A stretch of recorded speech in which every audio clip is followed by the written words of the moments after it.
мальчик.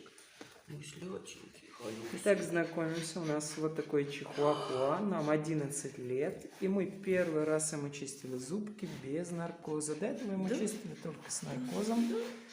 Он очень спокойный, хотя дома он гроза, кусает всех. Кусает? Нет, только меня кусает. Вот так. Кто у нас молодец? Хороший, хороший. Ну покажи свои зубки красивые. Да, мы крупные, весим почти 5 Ну, посмотри, килограмм. какие чистенькие теперь красивые. Ой, нет, не 5, даже почти 6. 6. Да, почти 6. Вот такой чихуахуа, как Джек Рассел. Даже Зубастый. чихотой. Чихотой. Да, чихотой. Да, да.